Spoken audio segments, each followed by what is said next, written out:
गर्मी में 5 जुगाड़ू बहुओं का गन्नों का घर और फ्रिज। चिलचिलाती कड़ी धूप में पांचों बहू खेत में गन्ने की कटाई कर रही होती हैं। बाप रे बाप, आज तो बड़ी जोर की गर्मी बरस रही है। खेत की जमीन भी अंगारों की तरह सुलग रही है। अरे गर्मी के चलते मेरी भी हालत खराब हो रही है। वैसे भी तो दोपहरी हो गई है, घर चलकर रोटी पानी खा आते हैं, थोड़ी देर शरीर को भी आराम मिल जाएगा। रामू के साथ लखन, विनोद, सोहन, मोहन पूछने के लिए खेत के मालिक माखन चंद के पास आते हैं, जो कि छतरी में बैठकर बड़े चाव से ठंडी रसमलाई खा रहा था। हाय हाय, क्या स्वादिष्ट रबड़ी वाली ठंडी ठंडी रसमलाई है। आहा, खाकर मजा ही आ गया। अरे ओ नमक हरामो, तुम सब खेत काटना छोड़कर यहाँ पर क्या कर रहे हो? सेठ, दोपहर हो गई, हम घर से 2 रोटी खाकर आते हैं, आकर बाकी के गन्ने काट देंगे, थोड़ा मौसम में भी ठंडक आ जाएगी। हाँ ठीक है, चलो फूटो यहाँ से। पांचों का पेट पहाड़ है, ठूसने की पहली पड़ी होती है, मगर दिहाड़ी पूरी चाहिए, काम के न काज के, दुश्मन अनाज के। खेत का मालिक माखन लाल स्वभाव का बड़ा कंजूस मक्खी चूस था। वो पांचों को खरी खोटी सुनाने का कोई मौका नहीं छोड़ता था। गरीबी भरे हालात के चलते पांचों खेत बोने और फसल काटने का काम करते थे। बदले में उन्हें बहुत थोड़े पैसे मिलते थे, जिससे कभी कभी ऐसी नौबत भी बन जाती थी कि बाल बच्चे परिवार को नमक रोटी खाकर गुजारा करना पड़ता था। मुझको नहीं खाना है जरा सा 4 रोटी, खुद ही खा लो आप। चिढ़कर निखिल प्लेट खिसका देता है। तभी रजनी गुस्से में, निखिल चुपचाप से रोटी खा ले, मुझे खुंदक मत चढ़ा, नहीं तो चांटा लगेगा। मंझली बहू, अब तू उसे डांटेगी तो और नहीं खाएगा। बच्चे प्यार दुलार के भूखे होते हैं। मेरा राजा दुलारा पोता, दादी के हाथ से रोटी खा ले। मुझको नहीं खानी तो नहीं खानी। आप लोग डेली डेली यही गरीबों वाला खाना बनाते हो, कभी कुछ अच्छा नहीं बनाते। माँ जी, आपके लाड प्यार ने ना इस लड़के को बिगाड़ दिया। जब देखो खाना खाने में आनाकानी करता है। बड़े नखरे हो गए ना, अब देख तुझे खाना नहीं मिलेगा, भूखे रहे। मुंह फुलाकर निखिल दरवाजे पर जाकर बैठ जाता है। तभी पसीने से तर पांचों घर आते हैं तो देखकर रोने लगता है। अले ले ले ले ले, क्या हुआ मेरे प्यारे भतीजे को, क्यों रो रहा है? किसी ने मारा है क्या रजनी से? नहीं जी, बड़ा नखरीला हो गया लड़का, स्कूल से आकर खाना नहीं खाता है। तभी गले में ठेले वाला गन्ने का जूस बेचने आता है। ठंडा ठंडा गन्ने का रस पी लो, गर्मियों की लजीज तोहफा गन्ने का जूस, मात्र 20 रुपए गिलास से शुरू गन्ना का रस पी लो। ठेले वाले की लुभावनी आवाज से निखिल गन्ने का जूस पीने की जिद पकड़ लेता है। मुझे भी गन्ने का ठंडा ठंडा बर्फ वाला जूस पीना है। अच्छा चलो ठीक है, मैं दिलवा देता हूँ। पापा, अगर निखिल गन्ने का रस पिएगा तो मैं भी पीऊंगा। लखन दोनों बच्चों को गन्ने का जूस खरीदवा कर घर में लाता है। तभी पार्वती कहती है, ये जूस वाला तो बड़ा ठगेरू है, 20 रुपए में पिद्दे से ग्लास में जूस दे गया है। माँ जी, तभी तो गर्मियों में ये जूस, शिकंजी, पानी बेचने वाले अच्छी कमाई करते हैं। छोटी चाची, बड़ी मम्मी, लो थोड़ा थोड़ा जूस आप भी पी लो। रानी के जिद करने पर गुंजा जैसे ही जूस पीती है, वो पानी वाला था। इस गन्ने के जूस में तो काफी पानी मिक्स कर रखा है, इससे तो बढ़िया हम खुद से घर में जूस बना लेते। मगर गुंजा, बिना जूसर मशीन के जूस कैसे बनेगा? विनोद जी, आप भूल रहे हैं, हम पांचों जुगाड़ू बहुएं हैं, कोई ना कोई जुगाड़ लगाकर जूस पेड़ कर निकाल लेती।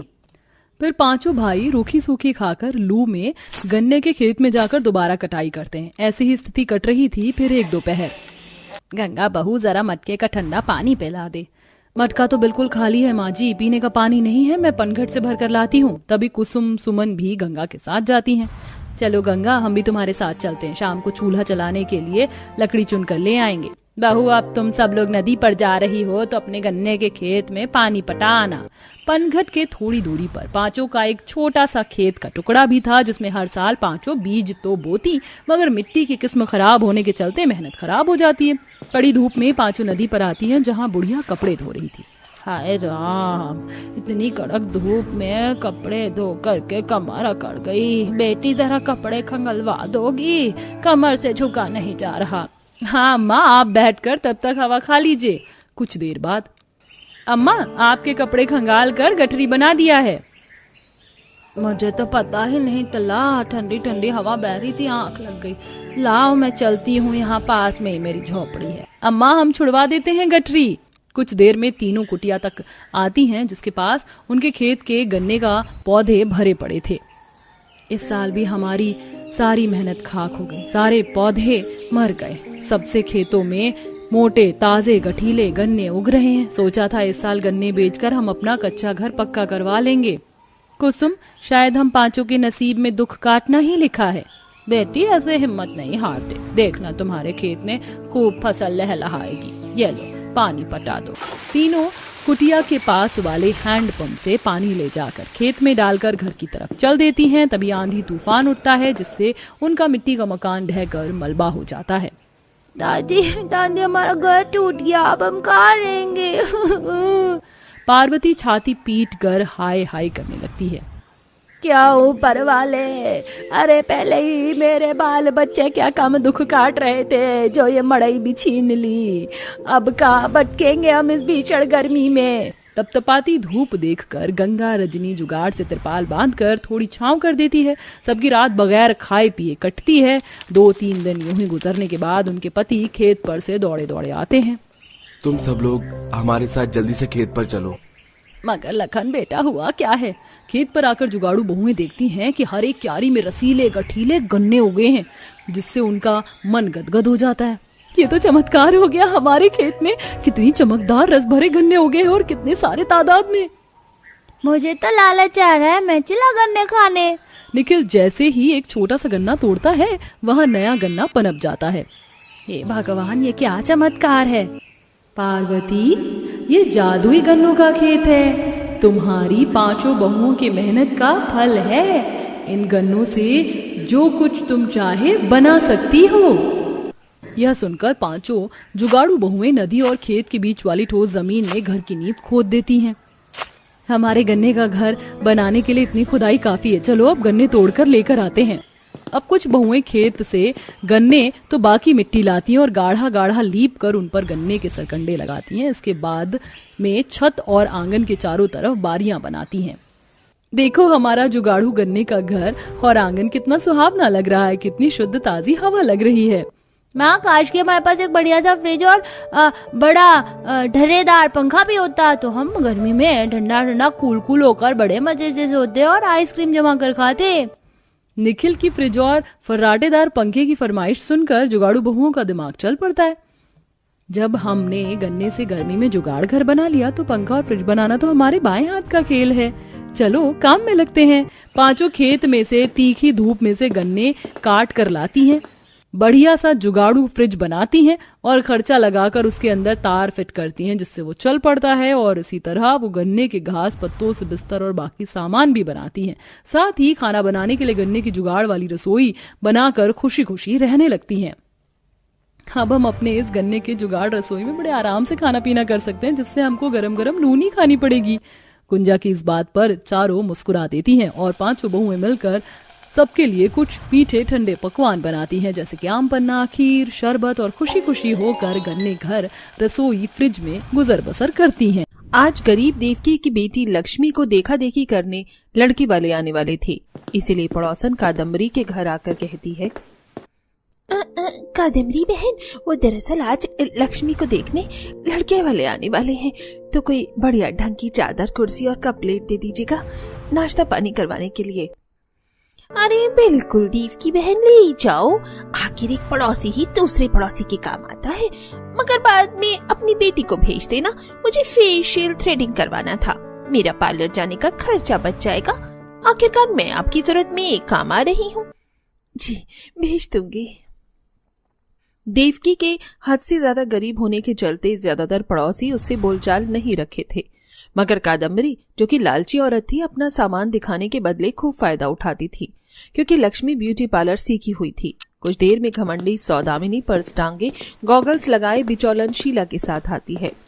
कुछ देर के बाद, लीजिए होने वाली समधन जी, गरम गरम चाय के साथ समोसे खाइए, यहाँ के समोसे बड़े मशहूर हैं। बहन जी, इतनी गर्मी में चाय कौन पिलाता है, कोई पेप्सी या कोल्ड ड्रिंक मंगा लेती। चलिए जाने दीजिए, हमें आपकी लड़की पसंद है, बाकी का तय तमान अभी कर लेते हैं। जी मैं समझी नहीं। देखिए, यदि आपकी दहेज की कोई मांग है तो क्षमा कीजिएगा, दहेज देने में मैं सक्षम नहीं हूँ, मगर मेरी लक्ष्मी को सिलाई कढ़ाई से लेकर ब्यूटी पार्लर का सारा काम आता है। ये देखिए, ब्यूटी पार्लर के कोर्स की डिग्री भी है। पूरे 95% अंक मिले थे। देखो जरा, ब्यूटी पार्लर का कोर्स भी सरकारी से कराया है। ये सर्टिफिकेट केवल रद्दी है, और वैसे भी जमाना सर्टिफिकेट का नहीं बल्कि दहेज देखता है। चल दिवाकर बेटा। दहेज की लालची सौदामिनी गरीब लक्ष्मी को ठुकरा कर उठकर चली जाती है। बहन जी ऐसे मत जाइए, रुक जाइए। आखिरकार तुझको क्या मंजूर है ऊपर वाले? क्या लिखा है तूने मेरी लक्ष्मी के भाग्य में? दिल छोटा मत करो देवकी बहन, क्या पता भगवान ने इसी लाख गुना अच्छा रिश्ता हमारी लक्ष्मी के लिए रखा हो। शीला समझा बुझाकर चली जाती है। अगले दिन, माँ आज किरण की हल्दी मेहंदी है, तो उसकी माँ ने सजाने के लिए बुलाया था। पैसे भी दे देंगी, मैं जा रही हूँ। अच्छा ठीक है। थोड़ी देर में लक्ष्मी शादी वाले घर में पहुंचती है, जहाँ कुछ नाइन औरतों के नाखून काट रही थी। अरे ओ नाइन, जरा ठीक से ढंग से नाखून काटो और महावर भी चढ़ा देना, एड़ियां फटी फटी सी दिख रही हैं। माँ जी, इन आंटी जी से बात करने का लहजा कितना खराब सा है।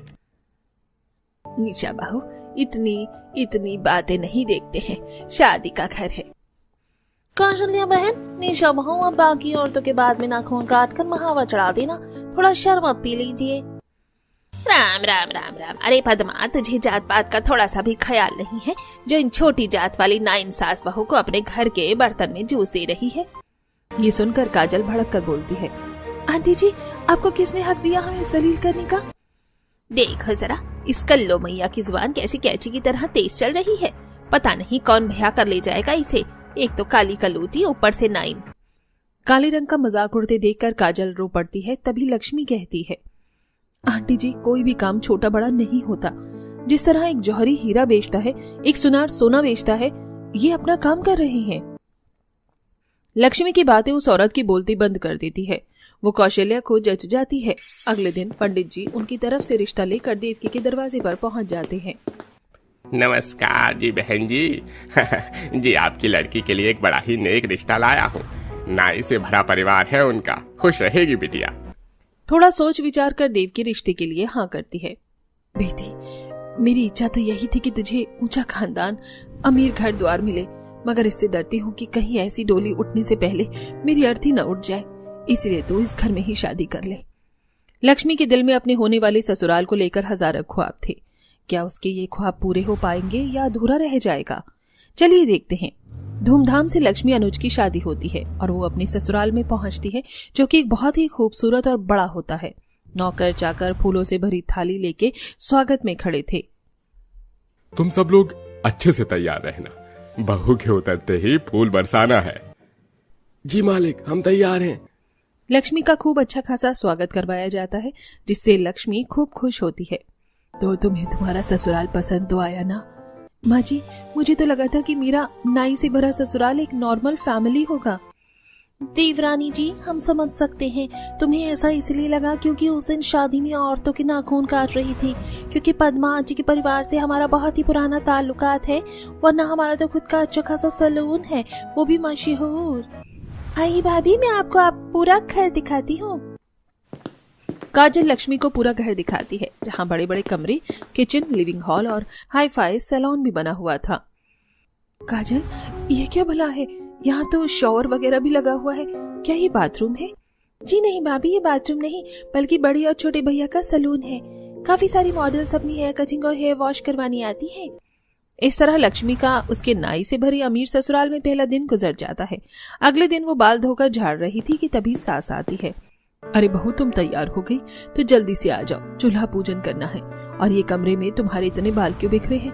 अगर गलती से खाने में निकल गया तो इस घर के मर्दाने खाना नहीं खाएंगे।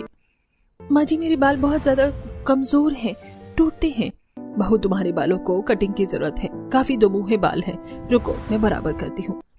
कौशल्या कैंची से कुछ ही मिनट में बहू के बाल काट छाट कर बराबर कर देती है। लो बहू, अब तुम्हारे बालों की ग्रोथ बहुत ही बढ़िया तरीके से हो जाएगी। अरे माँ जी, आपने मेरे बालों की कितनी अच्छी कटिंग की है। भूल गई बहू, तुम नाई से भरे ससुराल की बहू हो। वैसे समधन जी ने बताया था कि तुम्हें ब्यूटी पार्लर का बड़ा अच्छा काम आता है, तो गुण को उभारो। अगर तुम्हारी इच्छा होगी तो हम तुम्हें ब्यूटी पार्लर खुलवा देंगे। ये सुनकर लक्ष्मी काफी खुश होती है।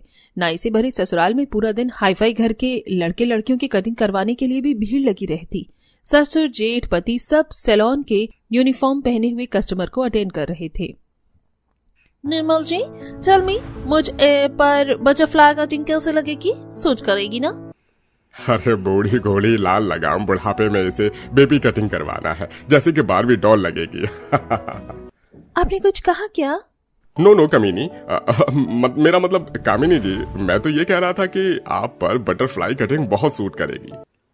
श्योर। वैसे भी निर्मल जी, अभी तो मैं यंग हूँ और जवान हूँ। तभी लक्ष्मी ससुर जेठ पति से खाना पूछने आती है। ससुर जी, आदर्श भैया, खाना खा लीजिए, लंच का टाइम हो गया है। लक्ष्मी तुम चलकर खाना लगाओ, बस हम इस क्लाइंट की कटिंग करके आ रहे हैं। जी अच्छा। थोड़ी देर में पूरा परिवार साथ बैठकर खाना खाता है। कौशल्या जी, अपने पड़ोसी भारद्वाज जी है ना, उनके यहाँ से पार्टी का न्योता आया है। पूरे परिवार को सादर आमंत्रित किया है, तो आप सब लोग जाकर तैयार हो जाइएगा। अजी, फालतू में ब्यूटी पार्लर में जाकर खर्चा करने की क्या जरूरत है, जब घर में ब्यूटी पार्लर सीखी हुई बहू मौजूद है, सबका मेकअप कर देगी। लक्ष्मी अपनी सास जेठानी ननद तीनों का अच्छे से मेकअप करती है और सब पार्टी में पहुंचते हैं, जहां कोकिला काजल के काले रंग का खूब मजाक उड़ाती है। देखो, मेकअप किया, काला कौवा भी पार्टी में आ गया। अरे कौशल्या बहन, तुम्हारा परिवार तो नाई से भरा हुआ है, थोड़ी हजामत अपनी काली बेटी की भी करवा लो, वरना कल को शादी में बड़ी दिक्कत परेशानी आएगी, क्योंकि जमाना बदल गया है, लंगूर के हाथ में अंगूर नहीं मिलता। कोकिला की बात कौशल्या के दिल पर चाकू की तरह चुभती है। सब लोग घर लौट आते हैं। हर बार मेरे बच्चे के काले रंग के चलते उसको कितना कुछ सुनना पड़ता है, कितने रिश्ते कट गए, पता नहीं कब होगी इसकी शादी। माँ जी, आप चिंता मत कीजिए, काजल दीदी की शादी भी होगी और अच्छे घर में होगी। लक्ष्मी, जिसे पूरी तरह से ब्यूटी पार्लर का काम आता था, अपनी ननद का मेकओवर करती है। धीरे धीरे उसके चेहरे पर भी निखार आने लगता है और बहुत जल्द रिश्ता भी लग जाता है। लक्ष्मी, तुम्हारी वजह से आज काजल दीदी की बारात आई है, सब कितने खुश हैं। सच में बहू, हमारे नाई से भरे ससुराल में तो केवल बहू नहीं बल्कि खुशियों की कड़ी है। खुश नसीब तो मैं हूँ जो मुझ जैसी करीब ब्यूटी पार्लर वाली बहू को इतना मान सम्मान प्यार देने वाला, खुश रखने वाला नाई से भरा परिवार मिला। आखिर में धूमधाम से ननद की शादी विदाई होती है और लक्ष्मी भी अपने नाई से भरे ससुराल में खुशी पूर्वक रहती है।